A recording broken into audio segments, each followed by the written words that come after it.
Students, आज हम आपके लिए लेके आए हैं एम्पिरिकल फार्मूला और उसके मॉलिक्यूलर फार्मूला से रिलेशन, मूलानुपाती सूत्र और अणु सूत्र के बीच का संबंध और कैलकुलेट कैसे करते हैं, उसकी गणना कैसे करते हैं, और मास परसेंटेज कैलकुलेशन भी आपके लिए लेके आए हैं। तो ये दोनों हम आपको पढ़ेंगे और ये 11th का एक इंपॉर्टेंट टॉपिक है चैप्टर 1 का। तो आइए शुरू करते हैं हम एम्पिरिकल फार्मूला। यदि अभी तक आपने हमारे चैनल को सब्सक्राइब नहीं किया तो सब्सक्राइब करिए और रेगुलर नोटिफिकेशन के लिए बेल आइकन दबाइए। धन्यवाद। देखिए स्टूडेंट्स, आज आपके लिए हम लाए हैं molecular formula and empirical formula. आज हम इसी को पढ़ेंगे। इसको हिंदी में कहते हैं अणु सूत्र एवं मूलानुपाती सूत्र। पहला मॉलिक्यूलर फार्मूला समझिए, it's provide actual number of atom of elements present in compound. यौगिक में जो भी एलिमेंट्स तत्व हैं उनकी वास्तविक संख्या क्या है, उसी को हम मॉलिक्यूलर फार्मूला कहते हैं। ये इसके कंपैरिजन की बात है। जैसे C2H6, इसको हम ईथेन कहते हैं। तो ईथेन में 2 कार्बन है और 6 हाइड्रोजन है। ये फार्मूला बता रहा है। हाइड्रोजन परऑक्साइड H2O2 है, इसमें 2 हाइड्रोजन 2 ऑक्सीजन है। कार्बन डाइऑक्साइड 1 कार्बन 2 ऑक्सीजन है, ये बता रहा है। इंपिरिकल फार्मूला इससे थोड़ा अलग है। It is provide actual simple ratio of elements atom present in compound. ये एक्चुअल नंबर है और इसका एक्चुअल सिंपल रेशियो क्या होगा?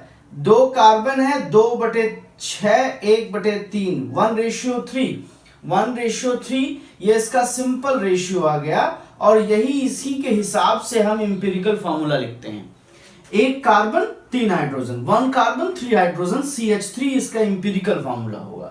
और H2O2 है 1:1 HO। लेकिन CO2 में सिंपल रेशियो भी 1:2 है और वो भी CO2 ही होगा, इसीलिए दोनों में कोई अंतर नहीं हुआ इंपिरिकल मॉलिक्यूलर में। रिक्वायरमेंट फॉर कैलकुलेशन, अगर हमें किसी का इंपिरिकल फार्मूला निकालना हो तो उसके लिए क्या जरूरत है, आवश्यक चीजें क्या है गणना करने के लिए? रिक्वायरमेंट्स, एटॉमिक मास, परमाणु भार, हमें उन एलिमेंट्स का पता होना चाहिए जिसका आपको इस्तेमाल करना है। और उसके बाद percentage of elements weight in compound, weight या मास इन कंपाउंड। जिस कंपाउंड का आपको इंपिरिकल फार्मूला निकालना है उसमें उसकी परसेंटेज क्या है, मास परसेंटेज या वेट परसेंटेज। अब मॉलिक्यूलर फार्मूले से रिलेशन की बात करिए तो आप देख रहे हो कि जितना रेशियो है उसके हिसाब से CH3 2 बार आएगा। इसमें 2 बार CH3 आएगा तो C2H6 हो जाएगा। इसी तरीके से हम निकालते हैं मूलानुपाती सूत्र की संख्या, नंबर ऑफ इंपिरिकल फार्मूला, जिसको स्मॉल n से दिखाते हैं। Molecular weight upon empirical weight या molecular mass upon empirical weight, अणुभार बटे मूलानुपाती भार निकालते हैं तो पता चलता है कि कितनी बार आता है इंपिरिकल फार्मूला किसी मॉलिक्यूलर फार्मूले में। उसके बाद उसी नंबर को इंपिरिकल फार्मूला से मल्टीप्लाई कर देते हैं, हमको वापस मिल जाता है। एग्जांपल देखिए, ये आपको इसका मॉलिक्यूलर फार्मूला पता है, ये आपको इसका इंपिरिकल फार्मूला पता है। दोनों को आप निकालेंगे 34 70, इसका निकालेंगे तो मॉलिक्यूलर वेट, इसका निकालेंगे इंपिरिकल वेट। n = 34/17, ये आ जाएगा 2। अब ये HO 2 बार प्रेजेंट है, 2 से मल्टीप्लाई किया और हमको मॉलिक्यूलर फार्मूला मिल गया इंपिरिकल फार्मूले से। तो ये दोनों की तुलना है। अगला जो हम इसके कुछ एक न्यूमेरिकल से समझेंगे कि इसका इंपिरिकल फार्मूला निकालते कैसे हैं। देखिए ये न्यूमेरिकल है, इससे हम आपको पूरी तरीके से समझाने की कोशिश करेंगे कि इंपिरिकल फार्मूला कैलकुलेट कैसे किया जाता है। ये एक सवाल है, इस तरीके का सवाल होता है कि आपको एक अननोन मॉलिक्यूल है, एक अज्ञात यौगिक है जिसमें का कंपोजिशन दिया हुआ है, इतने % कार्बन, 40.68, 5.08 हाइड्रोजन, 54.24% ऑक्सीजन। इसका मॉलिक्यूलर मास, अणुभार भी दिया हुआ है 118। Calculate molecular mass and empirical formula, इसका अणु सूत्र भी पता करना है और मूलानुपाती, इंपिरिकल और मॉलिक्यूलर दोनों पता करने हैं। आंसर देखिए, पहले बताने से पहले मैं आपको बता दूं, कभी कभी ऐसा होता है कि ऑक्सीजन नहीं दिया होता है। ऐसा कैसे पता चलेगा? जब इन दोनों को जोड़ने पर 100 नहीं आएगा, तब आप क्या करेंगे, इन दोनों को जोड़कर 100 से माइनस करेंगे तो ऑक्सीजन का परसेंटेज निकल आएगा। ऐसे बहुत सारे सवाल होंगे, उस पर ध्यान दीजिएगा। 100 होना चाहिए ये जोड़ने के बाद। अब एक चार्ट बनाएंगे जिसमें हम एलिमेंट, उनके परसेंटेज, उनके मास, एटॉमिक मास सबसे पहले रखेंगे। Carbon, hydrogen, oxygen.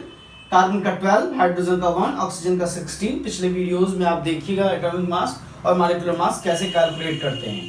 परसेंटेज 40.68, 5.08, 54.24, ये इनके परसेंटेज हैं। अब आप मेन काम शुरू होगा, रिलेटिव नंबर, आपेक्षिक संख्या, परसेंटेज को एटॉमिक मास से डिवाइड करेंगे तो हमें मिलेगा रिलेटिव नंबर 40.68 अपॉन 12 तो 3.39, 5.08 अपॉन 1 तो 5.01, 54.24 अपॉन 16 तो 3.39। ये पहले से कैलकुलेटेड है, आप इसे कैलकुलेट कर लीजिएगा। इसके बाद सिंपल रेशियो। सिंपल रेशियो का सीधा है कि इन तीनों में से जो सबसे छोटा होगा उसको सबसे डिवाइड कर देंगे। Divide all with smallest number, तो 3.39 इसमें सबसे छोटा है, इसलिए 3.39 से 1, 5.08 से ये से डिवाइड किया 1.5, 49 आएगा, ये 5 आप लिख सकते हैं। 3.39 अपॉन 3.39 ये 1 आ जाएगा। यहां पर समझने वाली बात, इसलिए मैंने इस क्वेश्चन को लिया भी है। ये 1.5 आ गया तो देखिए क्या करना होता है। अगर आपके क्वेश्चन में कोई पॉइंट ये आ जाता है 1.10 तो इसे 1 लिख सकते हैं। 1.5 आ जाए तो आपको क्या करना पड़ेगा, इसे 2 से गुणा करना पड़ेगा, ये 3 हो जाएगा, मतलब एक मल्टीपल नंबर हो जाएगा। अगर ये 1.25 है तो आप 4 से डिवाइड कर सकते हैं, तो 4 ये क्या हो जाएगा 1 और ये हो जाएगा 5। तो जिससे भी आप मल्टीप्लाई करेंगे उससे तीनों में करेंगे, आना मल्टीपल ही है।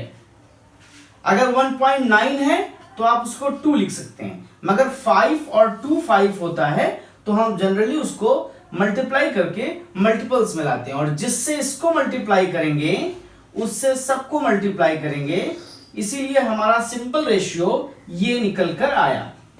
अब आपने अभी देखा कि जो सिंपल रेशियो होता है वही हमारा इंपीरिकल फॉर्मूला होता है। तो एक सवाल का आंसर ये है आपका आ गया। उसी इंपीरिकल फॉर्मूले का हमने वेट निकाला एटॉमिक वेट से, तो 59 आया। अब n निकाल लिया हमने 118, जैसे आपने पीछे ही अभी भी पढ़ा, 118 अपॉन 59 2 आ गया ये आंसर। और मॉलिक्यूलर फॉर्मूला निकालने के लिए हमने उसको 2 से डिवाइड कर दिया और दूसरा आंसर ये आ गया। ये n से इसका ये आंसर निकला है। इसको ध्यान से देखिए, 2 बातें ध्यान रखिएगा, ये ऑक्सीजन वाली, इसे कैलकुलेट करके ये वाला पॉइंट, और उसके बाद ये आपने पीछे पढ़ा है। अब हम आपको मास परसेंटेज भी एक 11th का एक इंपॉर्टेंट टॉपिक है, वो आपको समझा देते हैं इसी सीक्वेंस में।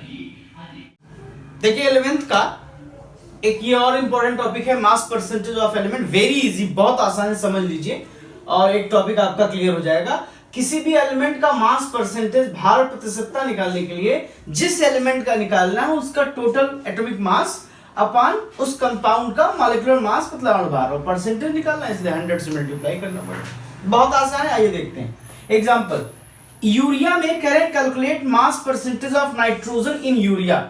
यूरिया में नाइट्रोजन का मास परसेंटेज निकालना है। यूरिया का फॉर्मूला NH2CONH2, यूरिया में नाइट्रोजन का। तो देखिए इसका सबसे पहले हम मॉलिक्यूलर मास निकालेंगे। तो 2 नाइट्रोजन है, इसमें 4 हाइड्रोजन, 1 कार्बन, 1 ऑक्सीजन, इनके मास को कैलकुलेट किया 60 आ गया, सॉरी 60 आ गया। ध्यान रखिएगा कि 2 नाइट्रोजन है क्योंकि हमें परसेंटेज नाइट्रोजन का ही निकालना है। अब मास परसेंटेज ऑफ नाइट्रोजन में total atomic mass of nitrogen हमें ऊपर रखना है, जैसा फार्मूले में ऊपर ही लिखा हुआ है, and molecular mass of urea.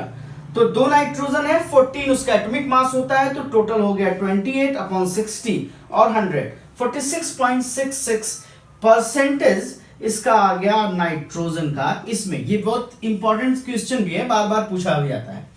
दूसरा किसी और का निकालना हो तो क्या करोगे, जैसे मान लिया जाए ऑक्सीजन का निकालना है, तो ऑक्सीजन का 16 है, 16 अपॉन 60 इंटू 100 कर देंगे, इसे सॉल्व कर लीजिए और निकल आएगा।